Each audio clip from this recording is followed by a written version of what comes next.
За дундын бүс ярилцлага нэвтрүүлгийг ээлж тухаар та бүхэндээ хүрэхэд бэлэн боллоо. За бид энэ удаагийн дугаартаа улсын их хурлын гишүүн Бүрүүжавын сайн зургийг хүрсэн байна. Дундын бүс ярилцлага нэвтрүүлэг тавтаа мөрлө. Баярлалаа. Танд болон үзэгчдээс орой мэнд хүргэе. За 2026 оны хаврын чуулган өчтөр нээлттэй хийлээ. За нээлтийн үеэр бас ерөнхийлөгч орж ирж байна. Хууль төслөө танилцуулаад улсын их хурлын гишүүдийг ер нь энэ хуулийн төслийг дэмжиж ер нь тулгасан ч гэдэг юм уу, уриалсан ч гэдэг юм уу. Тийм өнгө аяст үг хэллээ. Та ерөнхийлөгчийн үгнээс ер нь юу ойлгов? Би яг чуулганы хэлт дээр ерөнхийлөгчийн үгийг нэлээд тийм тогтож ажиглаж сонссон. Мэдээж хаана хариуцлагатай байх энэ асуудлыг зарчмын хувьд тавьж байгаа зүг баг. Ерөнхийлөгчийн зүгээр улсын их хурлын гишүүдтэй холбоотой энэ хуулийн төсөл төр өөрийнх нь үгний гол өнцөг point нь бол ард түмний шүүлтээр бол энэ улсын их хурлын гишүүний асуудал орох ёстой гэж. Тэгэхээр энэ үндсэн хуулийн үзэл санаа хууль эрх зүйн талаас ард түмний шүүлтэгдэх бол нөгөө сонгуул байхгүй. Одоогийн явж байгаа энэ тогтолцоол гэсэн үг. Ард түмэн өөрөө ээлж сонгуул болон ээлж тус сонгуулиар дүнгээ тавьдаг л асуудал байна. Магадгүй зүгээр парламентын гишүүдийг тодорхой төвшөнд амын барих, парламентын дархлаатаар нөлөөлөх ийм зүйл бол зүгээр болчихгүй гэдэг л юм болгоомжл бол байгаад байгаа. Хоёулаа хуулийн төслийг заалт бүрээр нь дэлгэрэнгүй. Ярин та бол мэдээж хуульч гишүүн учраас энэ хуулийн төслийг заалт болгоныг нэрийсээ уншсан байх гэж байна. Тэрнээс өмнө ярих ганц хоёр асуудал байна. Сүүлийн үед бол за үндэсний аюулгүй байдлын зөвлөлийн гишүүд ч тэр хэвлэлд үүж байгаа ярилцлага дээр байр суурь илэрхийлж байгаа асуудлууд улсын их хурлын гишүүд сөрөг хүчний намын бүлэгч гэсэн нэг асуудлыг байнга ярьж байна. Тэр бол парламентын дархлааны асуудлыг яриад байна. Өөр өнцгөөс тайлбарлаж байна. Ер нь парламентын улсын их хурлын ер нь дархлаа гэж яг юу юм бэ гэж байна? Ер нь бол энэ ард түмэнд оногдсон энэ эрх мэдлийг л хадгалах асуудал. Өөрөөр хэлэх юм бол бид чинь сүүлийн 1992 оноос л хойш нэг өөрийнхөө асуудлыг шийддэг болж ирж штэ энэ улс орн. Энэ 92 онд болсон ард түмэн засаглах эрхээ ард түмэн яг чөлөөт сонгуулийн зарчмаар олон намын оролцоотой чөлөөтэй үзэл бодлоо илэрхийлсэн ийм үндсэн зарчмын дагуу явагдаж байгаа сонгуульд оролцож байгаа нь ард түмэн бас энэ засаглалын эрх мэдлийг барьж байгаа нэг хэлбэр. Энэ сонгуульд ард түмэн өөрөө сонгогдоод нэр дэвшигчүүд оролцож болно. Эсвэл саналаа өгөх байдлаараа хэн нэгд хэдийг өөрийн төлөөлөгч буюу ард түмний элч төлөөлөгчөөр илгээж болно. Тэгэхээр энэ үндсэн хууль бол ингээд төрд байгаа эрх мэдлүүдийг төвлөрүүлэх биш хуваарлж өгсөн. Улсын их хурлын юу их үү? Гүйцэтгэх эрх мэдлийн юу их үү? Ерөнхийлөгч юу их үү? Шүүх юу их үү гэдэг. Тэгэхээр энэ бүх зүйлүүдийн л тэнцвэр алдагдах буюу энэ нөхцөл байдал бас тодорхой хэмжээнд юу гэмдэ амгүй итгэхгүй байдал руу орох энэ асуудал бол парламентын дархлаатай холбоотой асуудал байна. За парламентын гэдэг бол ерөөсөө нэг хүмүүсийн нэгдэл байхгүй баг ард түмэн. Тэгэхээр энэ баг ард түмэн айдсгүйгээр ямар нэгэн шахалт дарамтгүйгээр үгээ хэлж хуулиа батлах. Гол асуудал хуулиа батлах. Энэ улс орны гадаад дотоод бүх асуудлуудыг энд шийдэж байгаа. Энэ өөрөө эргээд ингээд хэн нэгний хараат гэдэг юм уу тодорхой бүлэг эрх ашигын төлөө дуурдаг эсвэл тэрүнд барьцаалагдаж эсвэл тэндээс шахалт дарамтаар айц үзтэй байх юм бол Монгол Улсын тусгаар тогтол байхгүй болно л гэсэн үг. Ерөөсөө дохой зангаар шийдвэр гарна гэсэн үг шүү дээ. Хойд солонгос шиг магадгүй алгадах шилтийн оролттой ярс хэтэлгаар өргөдөг ямар ч мэтгэлцээ хилцүүлэг байхгүй.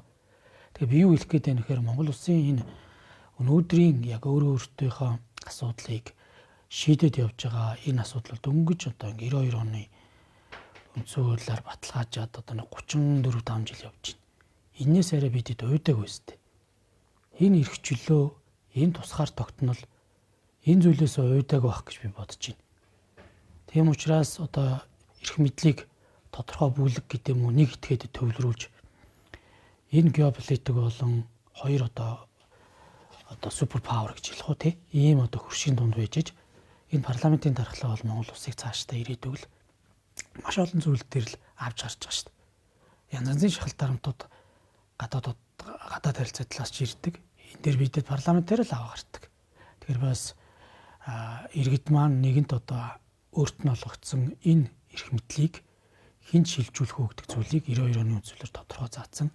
Энэ шилжүүлээд байгаа эрх мэдлийг яг мөн чанар буюу хууль тогтоох болон ард түмнийг төлөөлөх энэ улс орны гадаад дотоод асуудлыг шийдэхдээ хараа тусаар бие даасан хараа тусаар айдасгүй ямар нэгэн барьцаагүйгээр шийдэх төр боломж нь хангагдах хэрэгтэй. Тийм парламентын дархлаа, парламентын ардчил гэдэг дээр бол энэс ухрах ийм бодолтой хүмүүс байхгүй байлгүй дээ гэж бас дотроо бас найдаж явдаг. Тэгэхээр улсын их хурлын парламентын дархлаанд ер нь хяналт тэнцлийн асуудал ер нь ямар байр суурь эзэлдэг. Эрх баригч нам мөрийн хөтөлбөрөөр хэрэгжүүл сөрөг хүчин болсон нам түүний хяналтаа тавь гэдэг л зарчим байдаг шүү дээ, тий. Энэ яг хяналт тэнцлийн энэ харьцаа ер нь парламентын дархлаанд ер нь ямар нөлөө үзүүлэх вэ? Ерөн зүгээр энэ парламентын дотоод хяналтын асуудал ирж штэ. Тэгэхээр ерөн зүгээр бидэд 92 оны үндсэн хуулиас хойш явж ирсэн сонгуулийн тогтолцоо энэ зүйлүүдийг хараад байхаар ерөнхийдөө нөө хоёр нам л хүчний харилцааг одоо бүрдүүлж байна. Тэгэхээр одоо зарим тохиолдолд бараг нэг нам нь үнэлэхүй болчихж байгаа шишээтэй. Өөрөөр хэлэх юм бол ард түмний санал гээгдээд байсан. Тэгэхээр энэ 23 оны үндсэн хуулийн өөрчлөлтийн нэг асуудал бол ард түмний санал гээгдэхгүйгээр ерөнхийдөө мажистар болон пропорционал системийг хослуулан оруулж ирснээр энэ парламентод олон намын төлөөлөл, энэ олон намын төлөөллийг дагаад нийгмийн олон янзын төлөөлөлөс орж ирж байгаа. Энэ байр суурийн, үзэл бодлын ийм ялгаатай хүмүүс орж ирээд мэтгэлцээний талбар. Парламент ч өөрөө ерөөсөө мэтгэлцээний талбар шүү дээ. Тэгэхээр энэ нэг одоо юу гэдэг даргаыг дагдаг эсвэл одоо нэг одоо зүйлүүдээр шууд ийм хатуу одоо тууширж явдаг ийм зүйл биш. Энэ дээр одоо хилцэж хагаад одоо тэгэл олонхын шийдвэрээ гардаг, олонхын шийдвэрийг хүндэтгээд дагаад явах хэвээр. За тэр бодлого хууль тогтоомж буруу байвал тэрэн дээрээ судалгаа төгөлтэй хийж гад өөрчилдөг. Ийм л одоо процессор ингээд цикл явж байгаа байхгүй. Тэгэхээр одоо яг зүгээр юм парламентын энэ хуулиудын цаана бол яг зүгээр эрх баригч намын одоо гишүүдийн асуудал ч юм уу өнөө маргааштай ингээд яригадаад байгаа боловч эцсийн дүндээ энэ бол яг зүгээр алстаа жижиг намуудаа л байхгүй болох гэсэн үг. Жижиг намуудаа сонгож байгаа гишүүдийн асуудыг чи ёс зүйч гэдэг юм уу жижиг юмар бүгдийг парламентын одоо орж ирсэн гишүүдээр нь тоглоод байна л гэсэн үг. Тэгэхээр энэ магадгүй зүгээр парламентын төрч дотоод хяналт буюу эрх барьж байгаа нам энэ зүйлүүд дээр одоо хяналт тавих тэр намуудыг дургу өрөх юм бол эрх баригчид тоглоод байна л гэсэн үг. Жишээлх гэдэг шүү дээ. Хоёрдугаарт яг зүгээр юм холимог тогтолцооны асуудал дээр бол мэдээж эвслийн засгийн газар байгуулах магадлал өндөр. Тэгэхээр ингээд эвсээд одоо юу гэдэг голлох хүчнүүд нь эвссэн тохиолдолд нөгөө сөрөг хүчний ганц нэг намаа бол үндсэндээ дарангуйлж эхэлнэ л гэсэн үг. Тэгэхээр нэгэнд энэ ард түмний сонгох хэрэгээр одоо алдаж болохгүй. Ард түмэн нэгэн сонголтоо хийсэн. Энэ бол дараагийн сонгуулиараа ард түмэнд үнгээ тавина. Яагаад би танаас асуусан гэхээр 2024 оны улсын их хурлын сонгуулийн дараа таны сая хэлсэн хамгийн олон судалтай 3 нам гэж ярив те. Хүн намыг оруулаад. За. Энэ 3 нам бол эвссэн.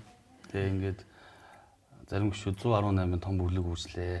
Энд сөрөг хүч ингэж алгаа гэдэг зүйлийг яриад явсан. Энэ маань өөрөө эргээд нэг 2хан жил болох гэж штэ.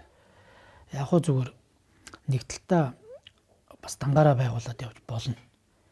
Тэгтээ 68 суудлагддаг бол бас тийм яг парламентын тогоонд бол бас тийм хангалттай судал бол биш. 126 гэдэг тоотой харьцуулбал. Тий. Яг хууль бол 64-өр батлагдчихж байгаа. Тэгэхээр магадгүй зүгээр ер нь яг одоо нийтийн 68 гишүүн бас дангаараа гэдээ явхад за өвчтөж чөлөөтэй гадаа дотоод томилтой магадгүй зарим асуудал дээр бас намынхаа гэдэг юм уу ерхий сайдын байр суурьтай нийлэхгүй ч гэдэг юм үнгээ авах юм бол ерөн зүгээр яг хоо ирэх ирж байгаа намын нэг 10-аас 15%-аас байхгүй гэж тооцож бас одоо шийдвэр гаргалтыг хардаг. Тэгэхээр бол үндсэндээ нөгөө ердий олонхот бол бас яг ингээд тооны хувьд 68 гэж байгаа боловч бас парламентын тэр болоод тэр байнгын ороодын төвшин энтер дээр бол хүрэхгүй л дээ. Энэ бол ингээд явах юм бол улс орны бас нийгмийн эдийн засгийн асуудлууд бас шийдэхэд хүндрэлтэй. Тэгэхээр зайлшгүй одоо бусад намуудтайгаа бас тодорхой төвшөнд эвсэж мөрийн хөтөлбөрөөр хэрэгжүүлэхээс өөр аргагүй нөхцөл байдал байсан юм гэж ойлгож байгаа. Одоо ч бас засгийн газар маань хэдийгээр арс намыг гаргасан ч гэсэн зандан шатар даргын засгийн газар бол ногоо нам хүн намтай явж штэ тий. Тэгэхээр энэ асуудлыг би бас тооцсон болов. За хоёрдугаарт яг зүгээр Монгол улсад бас яг үндэ хэлгээд эсвэлтгүү гэдэг зүйлийн зодонд автагдсан байсан. Бүгд ярьдаг, хийдэг, буюу шийдвэр гаргадаг хүн байхгүй. Тэгээ маш олон энэ асуудлууд буюу эдийн засгийн тэлэлт за нэг хүнд оногдох дотоодын нийт бүтээгдэхүүн $7,000 гарч байгаа боловч энийг бас ойрын ирээдүйд $10,000 хүргэж Монгол улсын дундаж давхрах буюу ерөн зүгээр өдөр тутмын жижиг зүйлд стресстгүйгээр хүний нэг амьдралын чанар сайжрахын асуудал гараад байгаа. Тэгэхээр энэ бол эдийн засгийн томоохон шийдвэрүүдийг одоо цаг алдалгүй гарах үүднээс бол бас тодорхой түвшинд улс төрийн намуудтайгаа парламентын түвшинд бас ойлголцох энэ хүрээнд бол засгийн газар байгуулагдсан болов гэж боддог. Тэгээ энэ бол бас яг нэг хүний шийдвэрхээс илүүтэй тэр одоо саналыг дэвшүүлж болно. Гэхдээ энэ олонхын шийдвэр байдаг. Намын бүтцийн шийдвэрүүд байдаг л гэж хэлмээр. За гол яриагаар ойлоо. Ерөнхийлөгчийн өргөн барьсан хуулийн төсөл бол энэ хаврын жуулганыг бас нэлээд өрдөх юм шиг байна. За ерөнхийлөгчийн өргөн барьсан хуулийн төсөл буюу улсын хурлын тухай хууль нэмэлт өөрчлөлт оруулах тухай улсын хурлын гишүүнийг эгүүлэн татах зохицуулт бүхий заалтууд энэ хуулийн төсөлд орсон байна. За хоёул заалт бүрээр нь задлж ярихын өмнө ерөнхийлөгч яг энэ хуулийг санаачлах эрхтэй байсан уу үгүй юу гэдгийг ярив. Мэдээж ерөнхийлөгчийн хууль санаачлах хүрээ хязгаарыг бол тогтоож өгсөн байна. Үндсэн хууль бол улсын хурлын тухай хуульд. Яг энэс л эхэлж байгаа. Шулуухан хэлэхэд энэ дээр бас эргэлзэж байгаа. Ерөнхийлөгч бас ийм хуулийн төслийг одоо санаачлах. За санаачилж болно. Зүгээр улсын хурлын босгод авч орж ирнэ гэдэгс байна.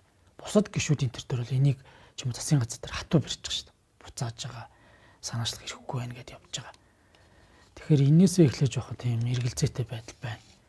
Тэгэхээр магадгүй зүгээр ерөнхийлөг санаачлаа гэхэд улсын хурлаас одоо тов тогтоох асуудал дээр бичиг баримтын бүрдэл яг өөрийнх нь санаачлах хүрээ хязгаар дотор байна уу гэдэг хянаад санаачлах боломжгүйг л өгн буцаах хэрэгтэй. Яг ийм зүйлүүдийг ингэж одоо гуйлж одоо байдлаар тайлбарлах юм бол ер нь тэгэл үндсэн хуулийн дээр 19 оны заалт бол нэг тийм ерөнхийдөө шууд хэвдэрч ийн л гэсэн үг л дээ. Улсын хурлын тухай хуулийн дээр бол тодорхой заасан байдаг. Та бас сая хэллээ. Улсын хурлын үйл ажиллагаа, улсын хурлын дээгтэй холбоотой асуудлыг зөвхөн улсын хурлын гишүүн санаачлаа. За өөр бусад хууль хэлэлцээд явах үед улсын хурлын дээгтэй холбоотой хуулийн төслийг өөрчлөхийг хориглоно гэдэг ийм заалт байгаа тийм ээ. Тэгэхээр яг энэ улсын хурлын гишүүнийг эгүүлэн татахтай холбоотой ерөнхийлөгчийн санаачлан өргөн барьсан хуулийн төсөл нь улсын хурлын үйл ажиллагаа болоод дээгтэй яг холбоотой гэж юу н харж байна уу? Холбоотой л байх үү. Энэ үгээр чинь л үндсэн хууль дээр байгаа шүү дээ. Улсын хурлын үйл ажиллагааг хуулиар зохицуулна. Улсын хурл бас одоо тий дотоод бүтцийн нэгжийн байнгын ороо болон хуралдааны хэлбэрээр үйл ажиллагаа явуулна гэдэг яг энэтэй холбоотой. Асуудал бүрийг яаж хилцүү гэдэг зүйлийг чинь л наадахаар чинь зохицуулж байгаа шүү дээ. Тэгээ яг зүгээр зарим хуульчид энд дэлгэрүүлж байгаа гэдэг. Дэлгэрүүлж ирэх байхгүй. Зүгээр болж өгөл өгнө бас саналаа өргүүлээд за энийг нь бас улсын хурал дээр тодорхой төвшөнд ажил хийх гаргаад манлал хин нөөцлөх хэрэгтэй байсан. Тэндээ үзээд ингэ шийдсэн бол бас нэг өөр хэрэг. Яг зүгээр номтой эрг шүүн бас нэг өчтөр мэдээлэл хийж ийлээ. Би бас нэг ийм төрөл иймэрхүү замаар л явах байсан болов уу. Тэрнээс биш одоо ингээд илэрхий байгаа үндсэн хууль болон улсын хурлын тухай хуулийг мушгиж тайлбарлаад өөрөө яг энэ улсын хурлын дээгтэй холбоотой хуулийг улсын хурлын гишүүн санаачлахаас гадна бусад хуулийг дагалдуулж хүртэл нэмэлт төсөл оруулахыг хориглосон байхгүй. Улсын хурл өөрөө нэг хилцүүл өөрөө цэцтэр дутагдана. Тэгэхээр ингээл мухарталт орчиж байгаа. За хоёул хуулийн төсөл рүү орё. Ямар ч гэсэн та бол сая ерөнхийлөгчийн хуулийн төслийг санаачлах хэсэг нь эргэлзээтэй гэж өөрийн байр суурь илэрхийлээ. Яг эргэлзээтэй биш юу санаачлах хэрэггүй гэж би одоо бас бодож байгаа тийм. За ерөнхийлөгчийн өргөн мэдүүлсэн хуулийн төслийн 1-р зүйл дээр байгаа. За энэ бол үндсэн хуулийн цэц улсын хурлын гишүүн үндсэн хууль зөрчсөн гэж дүгнэлт гаргаж улсын хурлд танилцуулсан гэж байна. Одоогийн мөрдөж байгаа хуулийн дээр бол үндсэн хуулийн цэц дүгнэлт гаргаад улсын хурл түүнийг нь хүлээн зөвшөөрсөн бол гэдэг залттай байгаа шүү дээ. Тий. За яг энэ заалтан дээр та ямар байр суурьтай? Яг уу ерөн бол ингээд заалт болгон дээр ярил нэлийн олон юм ярьж болно. Би зүгээр яг бүхэлдэн дагуулга ирчихсэн ярихад зүгээр энэ хуулийг ингээд бас хилцэж зүгээр санаа гэдэг юм уу энэ хариуцлагын асуудлыг ярьж байгаа нь одоо бас нэг талдаа зөв боловч нөгөө талдаа бусад нөгөө институтууд нь биелнэ үү? Энэ механизмыг ашиглаж шийдвэр гаргах гэж байгаа. Өөрөөр хэлэх юм бол одоо бид чинь 19 онд үндсүүлийн өөрчлөлт хийчихэд ерөнхийлөгчийн хуулийг ч гэсэн шинжилж чадаагүй байна. Наад цэцэн үйлчин баг 92 оны үндсэн хуулиараа байж байгаа байхгүй. Ямар ч одоо процесс нь маш ерөнхий, маш үзмжээрээ шийддэг. Одоо ингээд сая засгийн газрыг огцруулах асуудал дээр яг цэц бол ингээ өөрөө үндсэн хуулийг зөрчөөд шийдвэр гаргасан. Хин ч юм хэлдэггүй. Тэгэд ийм байгаа байдал дээр бол үндсэн хуулийн цэц дээр итгэх ямар ч арга байхгүй шүү дээ.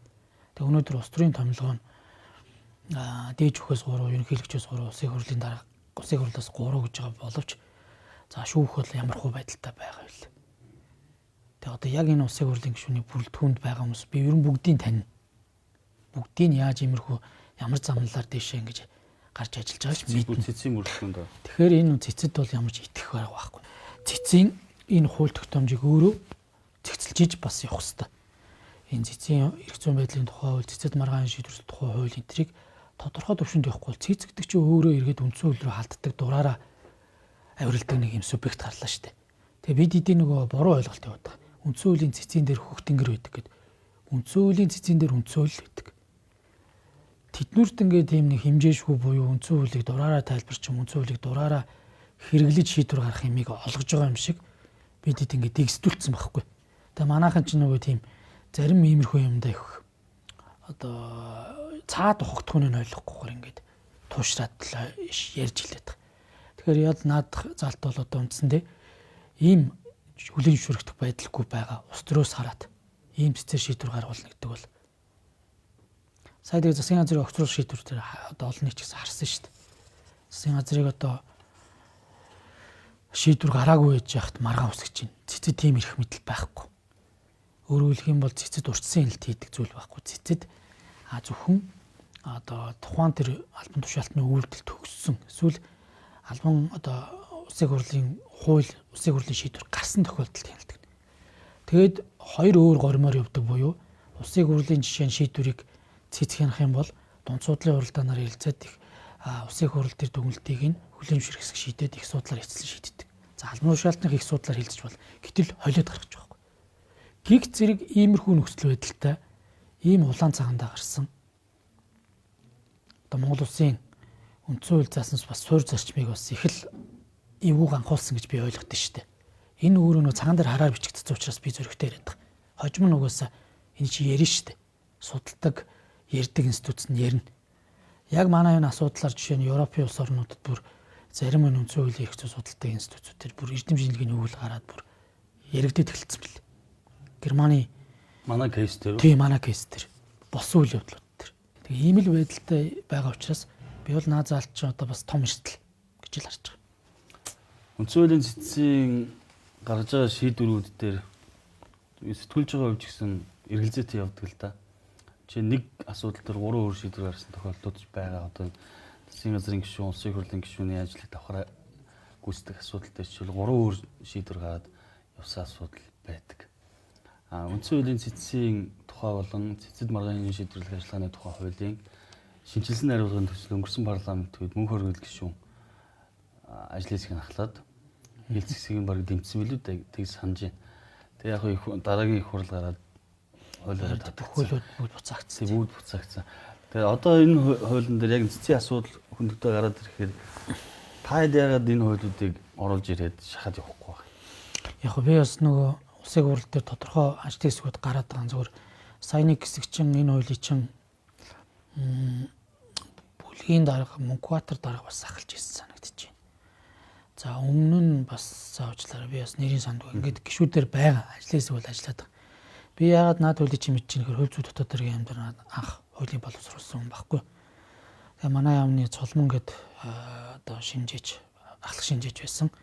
Цэцгийн гишүүнээр одоо ажиллаж байгаа мөнгө сайхан үндэсний аюулгүй байдлын зөвлөлийн нарийн бичгийн дараа ажиллаж байгаа. Бямж аргал бид дөрөв наад цэцэн хуулийн чинь одоо сууж битсэн. Тэгээ ерөнхий одоо ийм зарчмуудыг суулгаж иж бас энэ барал үндсэн хуулийн үзэл санааг хамгаалж бас цэц одоо тий одоо хараа тусаар ажиллаж ингэж явах юм байна гэж явсан. Одоо тэгээд тухайн үед бол яг улсын хурлын гишүүн мөнх хөргөл гишүүн ажлын хэсгийг улсын хурал дээр байгуулахаар боллоо. Хуулийн төслөө шилжүүлж өгөөрэй гэд тэгээ яваад ч ингээ гацчаад байгаа. Тэгэхээр энэ одоо цаашдаа зүгээр нэг байгуулгын гэдэг юм уу зүгээр яг цэцгийн энэ үйл ажиллагааныг бас иргэд тэр болгоно бас нэг анхаарахгүй. Гэтэл уг нь одоо Монгол улсын яг энэ үндсэн хуулийн суурь дархлаа, үзэл баримтлал үндсэн хуульч бас Монгол улсад бэхжихүү. За иргэдийн суурь эрхтэй холбоотой магадгүй зүгээр иргэдийн одоо улс төрийн эрх сонгох эрхтэй ээж холбоотой энэгээрээ дамжуулаад ерхөө ямархуу одоо засаг төртөө байхын асуудлыг өрч шийддэг ийм газрын хууль эрх зүйн орчныг бид нар одоо үеийн үед хойш тавьж парламент бас нэг гар хурд одоо яг гүнзгий оролцож чадахгүй байгаа нь бас туйлын харамсалтай л байна. Улсын хурлаас баталсан хууль тогтоомжийн асуудлууд Үндсэн хууль зөрчнөө үгүй юу гэдэг асуудал дээр л маргаа үүсгэж тодорхой шийдвэрүүдэд цэц гаргадаг. Гэвч үндсэн хуулийн заалт нь өөрөө үндсэн хуулийг зөрчснө гэдэг асуудал дээр хүртэл маргаа үүсгээд хилцээд явж исэн учраас хуульчид бол энэ дээр цэцгийн асуудлуудыг маш хэрэгэлзээтэй явдаг нь бол үнэн. Тэгээд яг энэ цэцтэй холбоотой асуудал дээр үндсэн эрхийн маргааныг хэлцэх асуудал, үндсэн цэц ямар асуудлын хүрээ хязгаарт багтаж маргаан хэн шийдвэрлэх үгээд олон асуудлууд уг нь энэ хуулийн төсөл дээр туссан байсан. Тэг яг суурь үзэл баримтлалыг таны хэлж байгаа л да. Тэгээ үндсэн эрхийн маргааны нэмүүл бас шүүх мэдлийн нөгөө тий яг эрүү иргэний хэргийн одоо шийдвэрлэлтэд хэрхэн яаж нөлөөлөх үү гэдэг асуудал байгаа. За дээрэс нь яг зүгээр гол асуудал юу вэ? Иргэд яг өөрийнх нь үндсэн эрх гэдэг юм уу? Яг өөрийнх нь тухайлсан эрх зөрчигдөөгүй буюу байхад одоо төрийн байгууламжийн асуудлаар ч гэдэг юм уу хин нэг ус төрчийн захиалгаар ингээд хандаж божигнуулдаг. Жишээ нь одоо энийг одоо маш олон хүмүүс ярьж байгаа ш Тэмүүжин гишүүнээс эхлээ судлаачийн хойш тэр хойш тогтоогчийн хойш маш олон зүйл дээр хэлдэг. За манай мөнх сайхан доктор ч өөрөө хэлдэг гэсэн. Тэгэхээр энийг бол одоо бас болдог бол энэ би яг зөвхөн улсын хурал парламент цагийн өмнө Тэмүүжин гишүүн тэр хуулийн төслийг бас одоо бас санаачлаад явж байгаа шиг байлээ. Тэг шийдэх ёстой л гэж харж байгаа. Би бас үндсэн хуулийн цэцгийн гишүүдийн яг үнэт зүйл дээр байж исэн хүмүүс ухарж байгаад бас гайхажсэн л та. Одоо жишээ нь та сая нэр хэлж ийн мөнх сайхан үндсэн хуулийн цэцгийн гишүүн жишээлбэл яг энэ асуудлаар бүр өмнө нь цэцгийн гишүүнээс өмнө томилогдохоос өмнө бол ингэж ярьж ирсэн байхгүй. Үндсэн хуулийн цэцгийн гишүүн бол улсын хурлын шүүлтүүрээр орох ёстой. Сонсголоор орох ёстой. Таавч гэж ярьж ирсэн боловч өөрөө сонсголоор ороогүй томилогдсон гишүүдийн нэг учраас бас энэ бүрэлдэхүүн дээр бас эргэлзээтэй хардталтай явдаг хүмүүсийн нэг нь би бас өөрөө гэдэг хэлсэн. Тэгс. Тэгээ хоёр дахь хуулийн төслийн хоёр дахь асуудал бол энэ жагсаалтын гишүүд байна. Мэдээж үндсэн хуулийн нэмэлт 23 оны нэмэлт өөрчлөлтөөр энэ 126 гишүүнтэй болъё. Холбоо тогтолцсон шилжээ гэдэг асуудал ярьсан. Жагсаалтын гишүүд намын дарга нар болоод ер нь эрх мэдэлтэй хүмүүс таалагдхаа болж эхэлж байгаа юм болов уу гэж би харж байна. Тэр ч утгаараа жагсаалтын гишүүдийг одоо намын нэр дээрээс дэвшүүлж байгаа гишүүдтэй нам өөрөө хариуцлага тооцдог байх. Энэ заалтыг бол ерөнхийлөгчийн өргөн мэдүүлсэн хуулийн төсөлтөөр оруулж иржээ. Намын дарга болоод жижиг намууд үнэхээр халтай юм санагдаад байна. Намын даргад таалагдахгүй жагсаалтын гишүүн байвал сонгосныхаа дараа энэ надад таалагдахгүй байна. Энэ муухай ёс зүйн дурак байна гэж хэлээд эгүүлэн татах асуудал хүртэл яригадаад энэ конопыг ч дарахгүй намынхаа эсрэг дарлаа гэдэг ч юм уу. Нөгөө хувь гишүүний үзэл бодол гэдэг зүйл алга болчих байдаг гэдэг ийм эрсдэл байгаа юм болов гэж хараад байгаа. Таны хувьд ер нь ямар дүгнэлттэй байна? Яг ерөн зүгээр зарим би бол хувь хүний байр суурь байдаг. Бүхэн өөртөө санал нийлэх албагүй. Тэгэхээр энийг л бидэд бас нэг мэдрэмж болгож аваасаа гэж бодоод байт. Тэгээ санал нийлэхгүй байгаа та санал нийлж байна гэд би бас заримдаа бас хэлдэг байхгүй. Тэгэхээр би юу хэлэх гээд байна гэхээр Монгол улсын үндсэн хууль бол бус хуулиар гишүүдийг жагсаалтын тойрог ингэж сонгоц хэлбэр нь ялгаж статусын зохицуулсан зүйл байхгүй. Гишүүн л бол гишүүн. Нэгдүгээр. Хоёрдугаарт энэ манай өнөөдөр энэ сонгогчоод байгаа 48 гишүүн бол нээлттэй жагсаалтаар батлагдсан. Сонгогдсон. Уучлаарай тий. Нээлттэй сонголтоор. Нээлттэй жагсаалтаар. Өөрөөр хэлэх юм бол жагсаалтын нэг дээр лувсан жамц ч гэдэг юм уу. Ингээд яг ард түмэн тэрийг нэрийг харж сонгосон байхгүй. Ард түмний сонголтыг авахтаа тэр хүмүүсүүдийг ашиглаж авчаад жоохон шүүмжлэлтэй хандах илүү их одоо профессионал мэрэгжлийн байгаа тэр мэрэгжлийн хүмүүс шүү дээ. Ахуу тэр салбарынхаа өмнө дээр орж шатдаг. Аргагүй шүү дээ. Тэн чинь насаараа өөрөө хөдөлмөрлөсөн энэ салбарыг л төлөөж орж ирээл асуудлыг нэг цэцэлж илгээд яриад яваад байгаа байхгүй. Тэнгүүд яг зарим хүмүүс бол ингээл улс төрийн намын школгүй нэ гэдэг. Яг эцсийн нүндээ усыг хөрлөгдөг бол ард түмний одоо талын төлөөлөл байх хэрэгтэй. Харин зүгээр тэр улс төрийн одоо ямар тийм нам бас сургах гэдэг юм уу эсвэл мэдээлэл өгөх энэ асуудал нь тусдаа асуудал. Тэгэхээр би юу хэлэх гэж байна гэхээр ард түмэнд юм нээлттэй жагсаалтаар сонгож энэ хүмүүс нэг дээр байх, хоёр дээр байх ингэж сонгочоод араас нь энэ хүмүүс таалагдахгүй байна гэд татдаг бол намын одоо нэг удирдах даргын одоо нэг даргын шийдвэрээр татдаг байна гэдэг бол ерөөсөө байж байгаа. Энэ ард түмнийг нөгөө хуурам ихэл заллим ихлэх гэмтэр хийгч шít. Нэгсэндээ баг төрийн эрхийг хөвлөсөөр явж байгаа үйлдэл юм уу та. Тэгэхээр энэ чинь ингэж болохгүй. Зүгээр хаалттай жагсаалт буюу зөвхөн ардын нам, ардсан нам, хүн нам, ногоо нам үндэсний эвслийг дуулсан бол энэ арай бас өөрөөр яригдчих болно. Бидний тгийг байхгүй. Ардын намын жагсаалт гэдэг 48 хүн байсан. тэр дотрыг харж агаад ардын намыг ерөөд нь 48 үлэнгийн дугуулсан байхгүй нэг дугуйлтаар. Бүх хүний нэр байсан. Тэгэхээр энэ өөрөө эргээд ард түмний сонголт байхгүй. Тэгэхээр би зүгээр энэ асуудал өөрөө эргээд хууль үндсэн хуулийн асуудал гэхээс илүү намын өөрөө нөгөө ямар хүмүүсүүдийг жигсаалтад оруулах сонгон шалгаруулах тэр процессыг одоо маш сайн хийж өгөх хэрэгтэй. Ярилцдаг байх хэрэгтэй. Тэр нэрүүдийг мэдээж намын дарга оруулж ирнэ. Дарга оруулж ирэхдээ оруулж ирэх шалгуурыг намын дүрм бус зүйлээрээ өндөрцгөөд яах ёстой юм те. Энэ чинь намын асуудал байхгүй. Тэгээ хууль руу жихэд иж болохгүй. Тэнгүүтээ энэ асуудал бол нөгөө жижиг гэдэг юм уу за нэг 4 судалтай 8 судалтай энэ намуудад бол үндсэндээ халгаатай буюу намын дотор нь бужигнуулж байгаа татдаг ч юм уу. Ингээд ерөөсөө л энэ жижиг намуудын л одоо бас том зовлон болж байна л та. За дээрэс нь бас нэг үзэл баримтлал гэдэг юм уу да зүйл энэ хуулийн төсөл төр байгаа нь иргэний гаргасан гомдлыг үндсэн хуулийн цэцэд асуудлаар нөгөө улсын хурлд хүсэлт гаргаад үндсэн хуулийн цэцээр шийдвэрлэх нь л дээ. 4 асуудлыг ярьсан байна. Өргөсөн тангараасаа нятсан. За тэгээд хуралдааныхаа 30-аас дээш төрөлцсөн ирээгүй. Санд хураалтын 30-аас дээшүүд оролцоогүй. Дээрээс нь гишүүний ёс зүйн дүрмийг ноцтой болоодад зөрчсөн гэдэг энэ асуудлууд байна. Энэ дээрээс ганцхан зүйлийг би танаас асууя гэж боддог. Гишүүний ёс зүйн дүрм гэж. Хуульчид болоод судлаачид яг энэ асуудал дээр маргаж эхэлж байна одоо. Ёс зүйг хуульчлах нь зөв үү буруу юу? Ёс зүйг ер нь яаж хуульчлах юм те гэдэг асуудлыг л яриад байна. Яг гоо тэгээд нийтлэг яригддаг зүйлч байна. Бас салбар гэдэг юм онцлогч байна. Өчтөр бас Тэмүүжин гişээ хэлжлээ. Улсын хурлч өөрөө мэтгэлцээний энэ төр. Мэтгэлцээн дээр бие биендээ хатуутуу гэлж болно. Тэгээ энэ болгон таалагдахгүй ёс зүг байна гэдэг юм уу тэгэл асуудал ирж байгаа юм. Жишээ нь одоо Улсын хурлын гишүүн Амгаланбаатар бие үнэлтийг одоо хүлээн зөвшөөрч хууль гаргана л гэдэг. Тэгээ энэ ёс зүг байна гэх юм хаашаа одоо тэгэхээр бидэд нөгөө юм бас хуульчилж болдог зүйл, хуульчлах шаардлагагүй зүйл. Заавал хуульчлах зүйл гэж энэ ирэмбэ ерөөсөө ойлгох хэрэгтэй.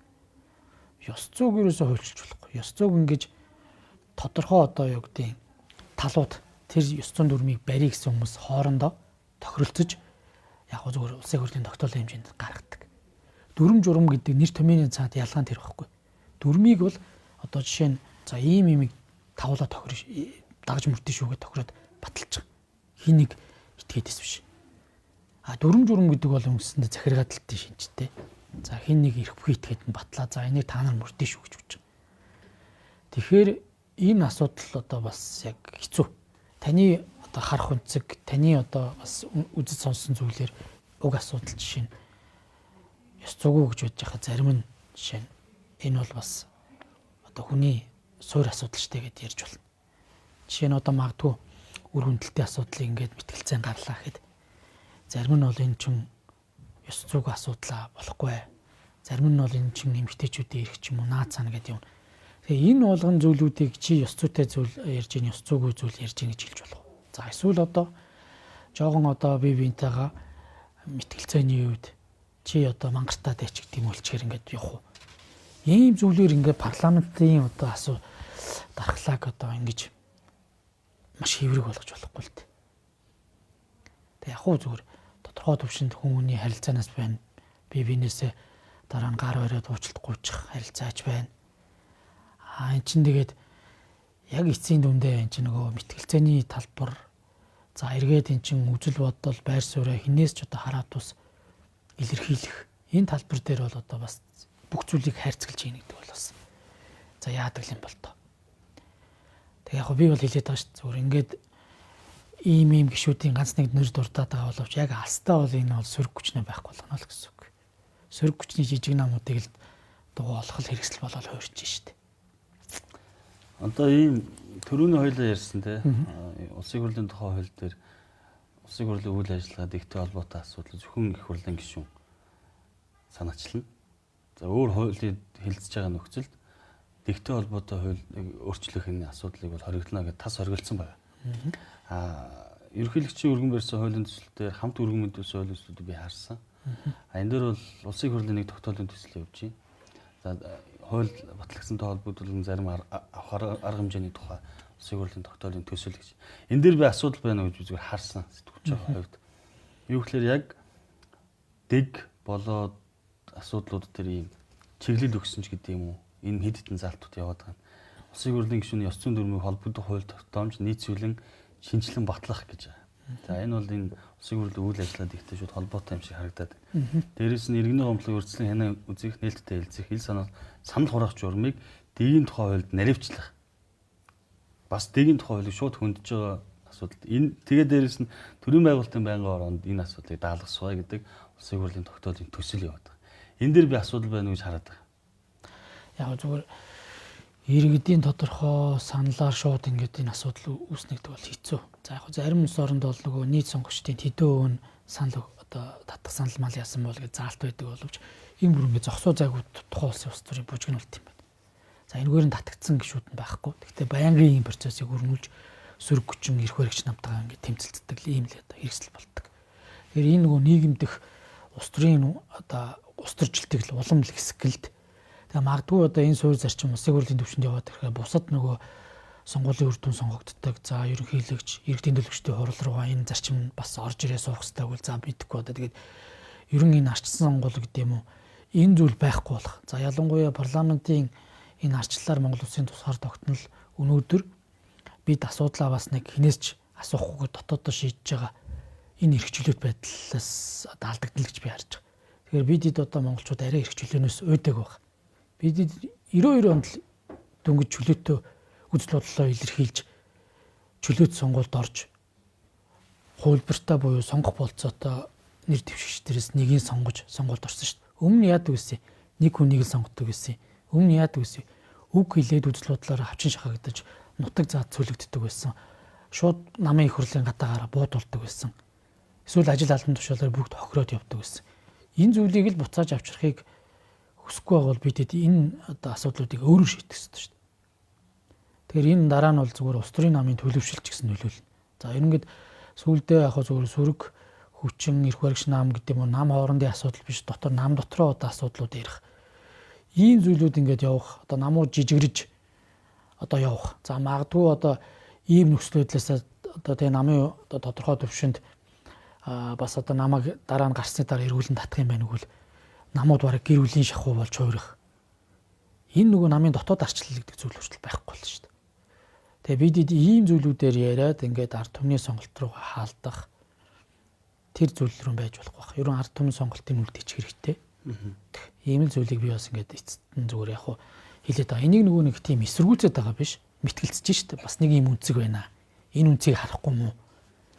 Тэгээ энэ үнцгийг чинь бас хараад байгаа бас хууль зүйн талаас гаргалгааны энэ байна. Сөрөг үр дагавар ийм авчирч болжгүй байна гэдэг. Ийм юм ярихаар үзий ятдах. Зарим хүмүүс ч ингээ заавал өссөн хариултаа хэлэх гээл. Тэгэл ерөөсөө энэ үнцгийг хэлэхээр нь чи өстө нохон баас урвагч ёс зүйн таваарш хүний нүглээ даалдаг өстө нэг долгонсон нөхөрч гэдэг юм уу. Ингээд субъектив байдлаар одоо ингээл мэтгэлцээ юмуд явж байна.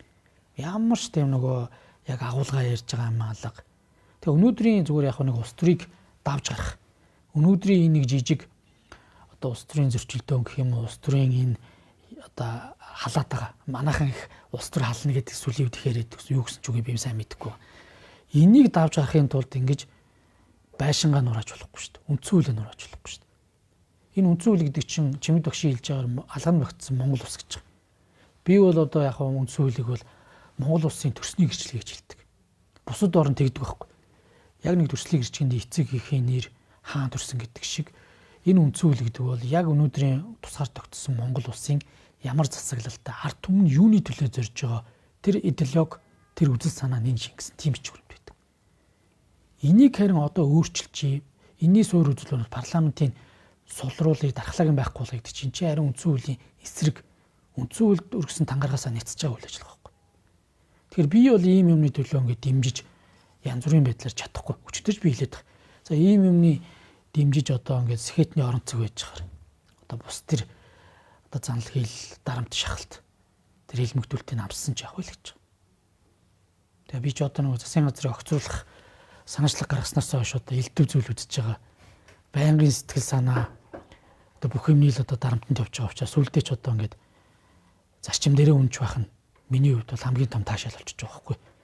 хүний нөгөө зарчим үндсүүлийг эсрэг дугар гэдэг шахалтыг өгж байгаа надад бол амар том тамлал шиг санагдаад байна. Гэхдээ минийх одоо зүв байхгүй ч болно шүү дээ. Би ямарч байсан өөрийнхөө үзэл бодлыг илэрхийлээд байр суурь хэлэх ёстой. Тэгэл олонхоор шийдэн шүү дээ. Яг л ийм зарчим энэ парламент өрнөх ёстой. Тэгээ яг иймэрхүү үнцэг ярмаа ярьчихаар ингээл байнгын гоочилдаг, дарамталдаг, ялгуурладаг зүйл ингээл байх. Та ойрд их стресстэй харагдаж байна лээ. Тэгээ стрессээ бити хэвлэх нь гаргалтай гэж. Яг ингс өчтөр бол яг би бас бат цэцэг те нэрийн буруулчвал бас уучлаарай. Уучлалтгүйсэн. За яг би бат цэцэг шөрөө хоёрт бол би ярьслах болцоог байна гэд маш одоо нөхцөл байдлаа тайлбарласан. Дагаад салаагүй. Гэтэл өөдөөсний 3 сэтгүүлч бас гарч ирээ тавлаа болоод ингээд яхаар за би бас хүндэтгээд. За би яг зөвхөн бас зарим талаараа ингээд хэвлүүч ингээд тастаад эвлүүлээд байхаар бас ярьслах хүртэл хүнд байгаа. Тэгээ би яг зөвхөн хүний нөгөө бид микрофоноо шууд ингээд зөвшөөрлөг тавьж харна л тэн дээр нь бас бохимдсан. Тэгээ ерөөсө заавал хүссэн хариултаа авна гэдэг байхгүй. Тэгээ би одоо үндэ хэлэхэд ингээд ярьстаад тал талын байр суурийг бас хүндэтгэлээр гарах хэрэгтэй байд юм болов. Энэ ингээд сэтгүүлчийн бас хэвлийн бас нэг юм код болов гэж би бодох юм. Тэгэхээр ингээд би хариулахаар заавал ингээд няцаагаад хуульч чинь тэгээд байна. Тэгж хэлсэнгүүгээд ингээд эмэл юмнаас болж ингээд явчих. За яг би зүгээр уучлалт гуйсан. Тэгээ заримдаа ингээд бас яг зүгээр ингээ өөр үзэл бодолтой байгаа. Тэн бас хүмүүс бас ойлгож хандаж. Тэгээ манай эдийг нэг л юм болон шахагдсан хүмүүс гээл одоо ерөөсөө ингээд байнгын ээрж тэгээд ерөөсөө ингээ байнгын бэлтгэлтэй ямар эвгүй байдалд оруулах уу тэр моментийг л гарах даалгавартай байт юм уу би сайн мэдэхгүй. Ийм л нөхцөл байдалтай байх. Тэгээ би бол учрын бодлоо хэлчих. Би ярьслага өмөргүй байна. Тэгээ ингээ явс яг өрөөнлөө орох жоохтол ингээл ерөөсөө шахаа зогсоол ингээл иймэрхүү юм болсон. Тэгээ би бас уучлалт гуйсан. Таны нөгөө нэг шингэрэлэд болсон асуудалтай холбогдуулаад хэлмэгдсэн байна. Энэ зохион байгуулалттай бичлэгээ задлаачаа гэдэг зүйлийг та байр суурийг илэрхийлээд тэр тэгж хэлсэн болохоор ч очоод за энэ байр суурийг дахиад хүргэчихдээ гэж бодож очисон гэдэг зүйлийг бас хэлсэн. Тэрэн дээр хамгийн гол яг тэгжил тайлбарлаж илээ. Гол нь та яг ингэж тхүү. Яг үндэ хэлэхэд нөгөө сэдвийн агуулга нь миний тэр нэг халдлага дурсан асуудал чухал юм уу үнцүүлийн асуудал чухал юм уу. Би бол өмнө л хэлсэн. Надад ингэ бичлэг нь өгдөгөл би үзүүлчмээр байна. Би бичлэгээ бол үзсэн. Хэрэг хинжидвэр ажиллагаа явж байгаа учраас би бас хууль сахиулах энэ байгууллагын хүндэтгэлтэй хандаад ингэ байж. Гэтэл намайг хэвлэлээр ерөөсөө янз бүрийн байдлаар ингэ мушгаад ичиж байгаа байхгүй. Тэгээ эний чинь ингэ зохион байгуулалтаа ийм зүйлүүд байгаа. За ерөн зүгээр яг хэрэг одоо бас материалууд нээлттэй болоод ирэхээр иргэд бол ойлгох уу. Одоо нөгөө сайн зөрг гэдэг тийм амир одоо тент ингээл төвчгнөөл нисчгүйгээл хүнтэнтэй зандалж барилцаж аваал ингээл яасан юм. Би өөрөөгөө одоо хууль бус салдлага өөрийнхөө эрүүл мэндийн дамнаас лиг л одоо хууль бус салдлага товтлогоноос хамгаалсан. Ийм л зүйл ингээ байж байгаа. За энэ хадлага бас ямар хуу байдалтай эхлээд явсан энэ гэдэг бол эрүүл бас нэг өөр өмчүүд байгаа. Гэхдээ энийг би өнөөдөртөө энэ одоо бас хуулийн процесс явж байгаа учраас бас хүндэтгээд ярьж болохгүй. Тэгээд надаас биш авдаг газраас би аваач л гэж тайлбарлаад байгаа. Маш олон байдлаар. Прокурор өөрөө хэргийн нөхцөл байдлыг нөгөө одоо тэг энэ хэмжээнд олон нийт мэдээлж болно гэвэл өөрөө мэдээлж юм мөрдөгчөөрөө дамжуулаад хэлж болно шүү дээ. Би биш. Би бол прокурор мөрдөгчд бол хэлсэн. Энэ бичлэгийг авч болох уу гэдэг зүйлийг өмгөөлөгчөөр дамжуулаад өгсөн. Миний хүсэлтэд хариу өгөөгүй. Аваад ингээд явбал үнэхээр одоо тэрийг нь олон нийтэд энэ чинь зүгээр л нэг юм хөнгөн асуудал واخгүй. За яг бид нар залуучуудын бас тэр тухайн момент дэврэн сэтгэлийг ойлгож байгаа. Яг үндэ хэлгээд ингээд улс орны эдийн засаг янз янзын юм хүнд байгаа залуучууд бас бохимдох байгаа л واخгүй. Тэгэл ерөөсөө наад гэдэг юм уу ийм юм байна шүү дээ. Би болж байгаа чинь би болохгүй байгаа чинь би бас та ингээд нэг иймэрхүү л одоо бас зүйлүүд хаанч л одоо ингээд уулзаад учирсан таньдаг ч бай таньдгүй ч хүмүүсийн орд болдог шүү дээ. Тэгэхээр ийм зүйлээс л одоо ингээд болсон юм аа. Тэгээд энийг нэг ингээд дэврэх гэж байгаа юм шиг би ерөөсөө яг өмнөд хэлэхэд хэвлэл мэдээлэл нэг гарч ирээгүй шүү дээ. Яг хэвлээс гараад ирэхээр л гайхдаг бүр. Ямар сандаа одоо учир нь олдтоол үү. Ямар сандаа бүр эрүүгийн хэргийг ялагдчих басна хууль зүйн сайдын амнаас мэдчих хөт. Би таны хэргийг бол энэ ярилцлаган дээр сонирхож дэлгэрүүлж ярмааргүй. За тэгэх. Зүгээр стресстэй болохоор зүгээр тэр үйл явдал дээр л би асуусан. Үгүй яг үндэ хэлэхэд ингээд арга ирлүү ингээд шахалт орно. Наад яг ингээд хууль сахиулах, хуулийн байгууллага ямар хуу байдлаар ажиллаж байгаа тэргээд яриул бүр ингээд инээдтэй юм ба шүү дээ. Одоо манай ингээ хүүхдүүд бүр ингээ сэтгэл зүй асуудалтай. Би ингээ ажилд явцаагаар хаалга үүдийг зүгээр ингээ тасгаа балбаад хүүхдүүдэд айлгадаг. Танаа гэрийн үү? Тий. Тэгээ ерөөсөө л ийм байдал та. Энд чинь ингээд яг үндэ хэлэхэд нөгөө хонгил гэдэг зүйл бий болчиход байгаа байхгүй. Би ч засгийн газрыг огцруулснаас хойш ерөөсөө л чамайг яаж хийж яагаад асуудалд оруулна гэж хэлсэн. Яг энэ нам хэлсэн амдаа хүрч байна. Намын даргад өрсөлдсөн хүмүүсүүдийг гүтгэж жагаад хийж байна. Хурал даргасан хүнийг бүр одоо хууль ус төр эрх мэд хуулиасаар авах гэмт хэрэгж байна. Гэхдээ эн чинь тэгээд ийм зүйлүүд ингээд давхцаж байгаа нь тохиолдол юм уу? Тэгээд эн чинь одоо хар гэрлүү ингээд ажлын цагаас ч гэдэм үү гарч орцсон байгуур нь очиж хүүхдүүдийг айлгадаг, хаалгануудыг нүддэг. Ийм баримтууд нь байгаа шүү дээ. Манай одоо баг 5 настай. Бүр ингээд ахтагаа ингээд нэг үлдээд одоо эхнэр үтээр нэг хоол хүнс цуглуулчаад ирэх хооронд байдаг ус одоо бүр байж чадахгүй. Ийм л шүү дээ.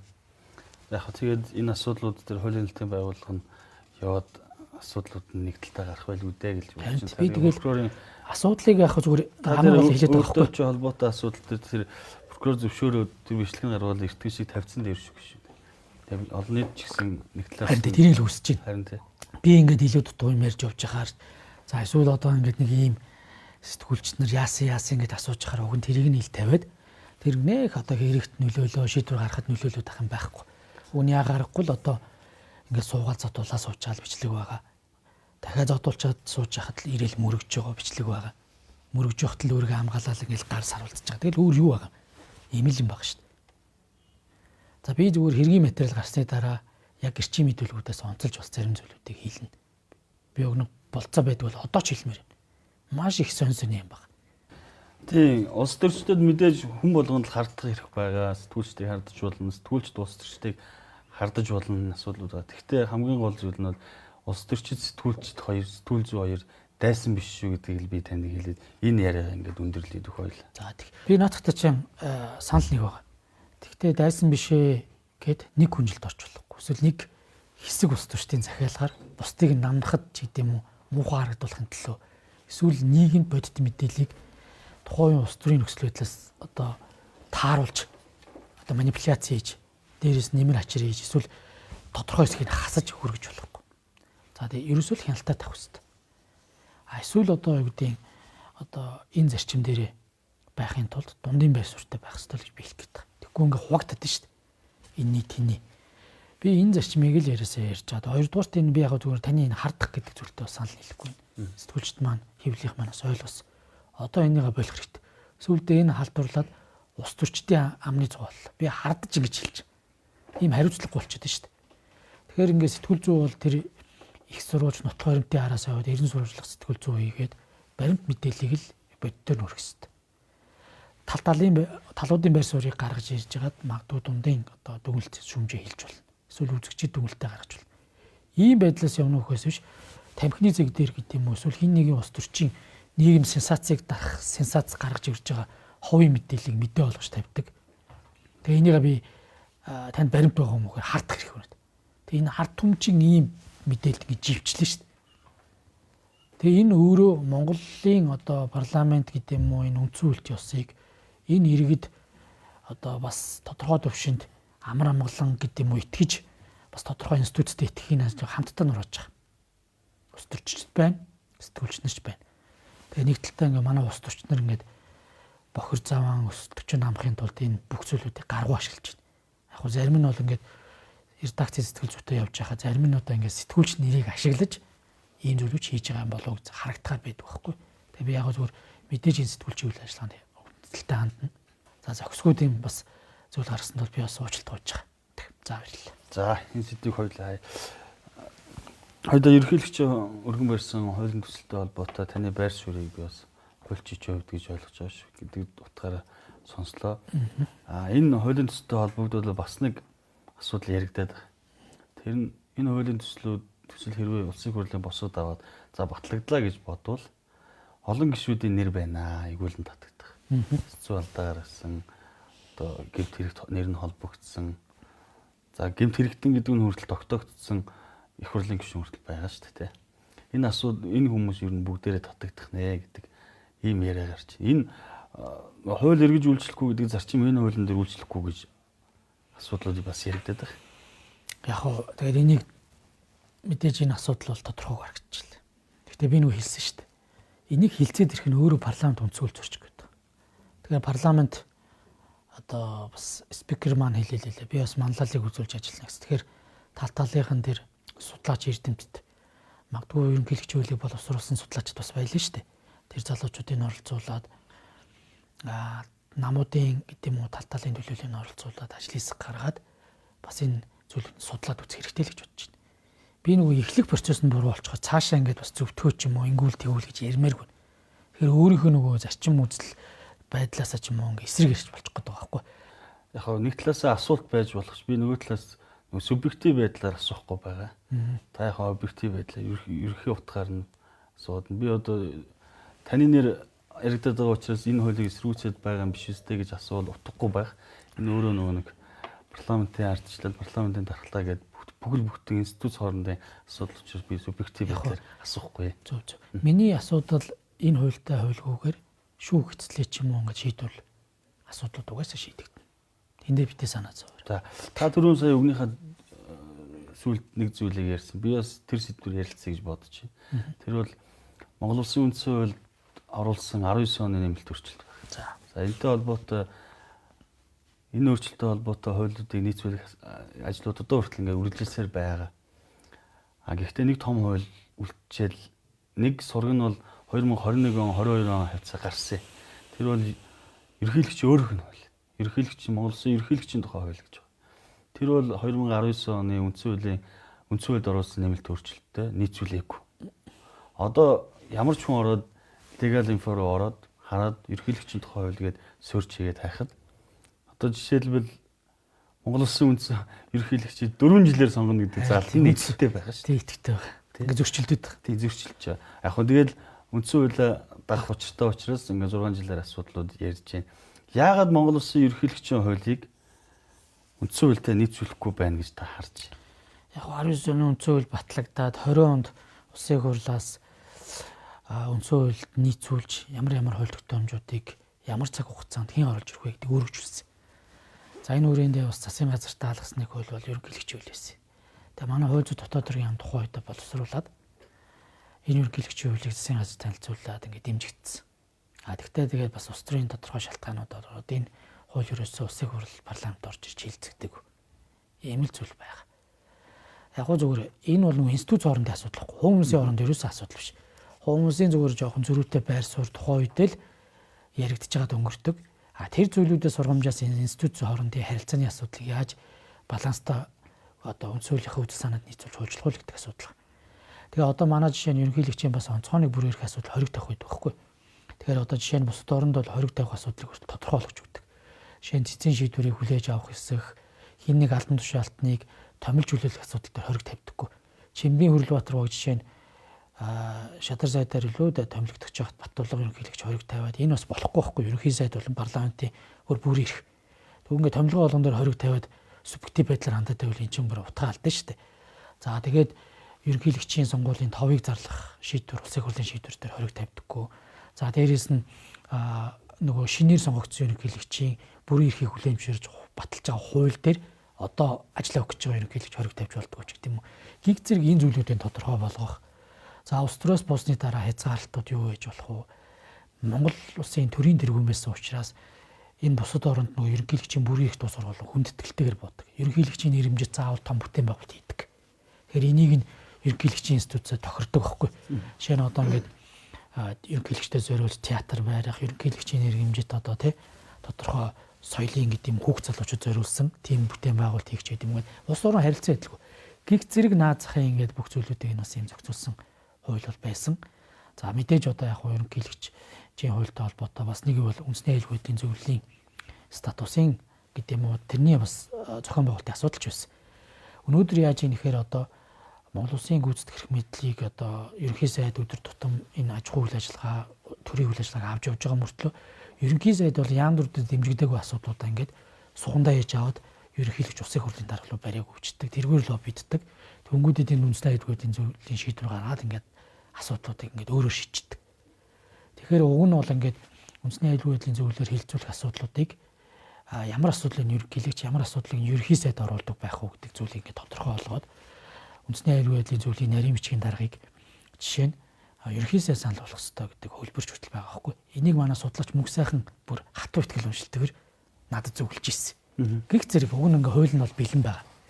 Тэгээ одоо энийг одоо тэгэл засгийн газар руу оруулж ирэх улсын хурлын тогтоолтой байгаад байгаа л да.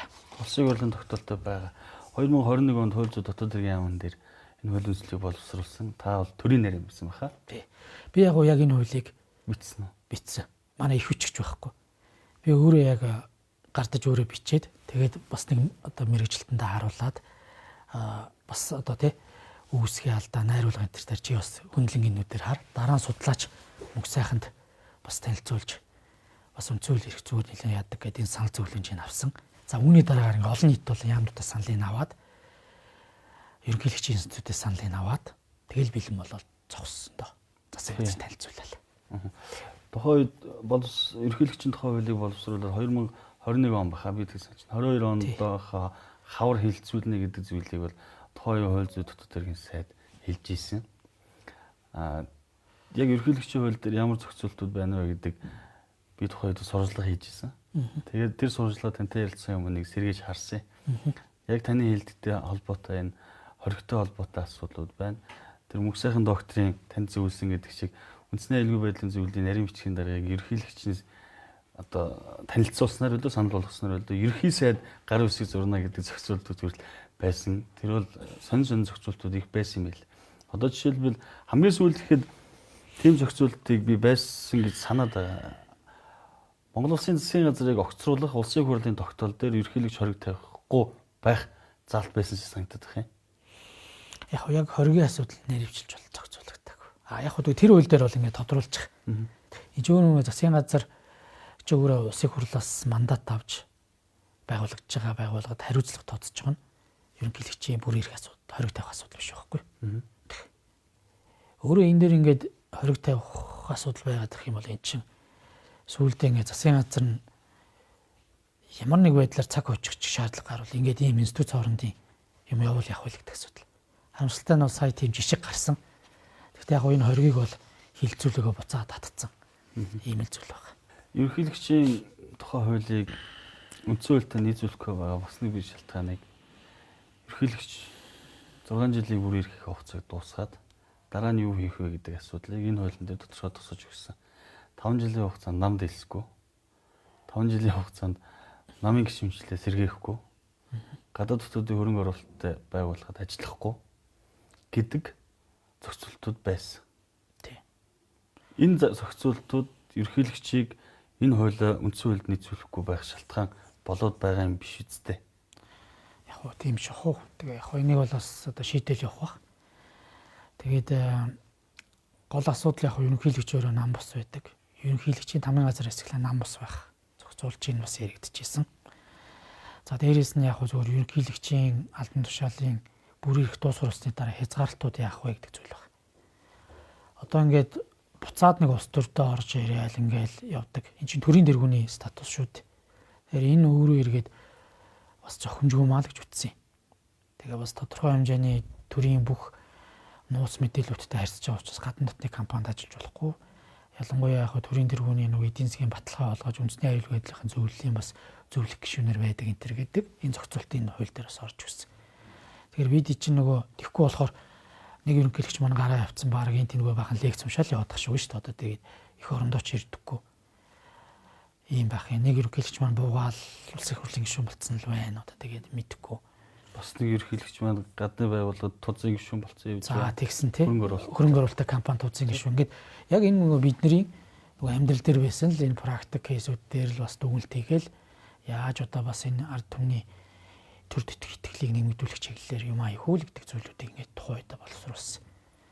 Тэгээ ийм байгаа. Зүгээр яг хуу тэр дахин сонгохгүй юу гэдэг дээр ерөнхийлөгч бол байр суурь хэлж илээ. Гэхдээ ерөнхийлөгч биш юм аа хэд өөр нэг зарим хүмүүс бас өмнөр нь нэрийн барь яваад байт юм болов. Тэр жишээ нэг маргаа үүсцэл бил. Үндсэн хуулийн нэмэлт өөрчлөлт буюу ялангуяа яг өөрөө чи яриад байгаа тэр хэсэг дээр 92 оны үндсэн хуулийн үзэл баримталтай нийцэхгүй байгаа маргаа үүсгэсэн гэдэг. Би жишээ нь итгэмсэн төлөөлөгч намайг томилсон, би татгалцсан. Ерөнхийлөгчийн 6 жилийн хугацаатай томилох гэдэг заалт дээр тий. Тэгээ би одоо яг эндээс татгалцсан. Би юм дээр оролцож чадахгүй гэдэг хувьд хурлын дарга байсан хүнд аль биесны бичгээр би одоо улсын хурлын итгэмж төлөөлөгч ажиллаж чадахгүй нэ гэдээ би чөлөөлөгдсөн баг. Өөрийн бодол үнэт зүйлтэй чинь зөрчилдөд байна гэсэн үг. Тий. Тэгээ би одоо тэгээд энэ үндсүүл олон үндсүүлийн нэмэлт өөрчлөлтийг бас тодорхой төвшөнд хэрэгжүүлэх хэрэгтэй байхгүй. За хоёулаа нэвтрүүлгийн цаг дууссан байна. За ерөнхийлөгчийн өргөн мэдүүлсэн энэ хуулийн төсөл болоод бусад асуудлууд дээр өөрийнхөө байр суурийг илэрхийлж дундын бүс ярилцлага нэвтрүүлэгт оролцсон улсын хурлын гишүүн Бүрэн Жавын сайн зөрөг танд баярлалаа. За баярлалаа.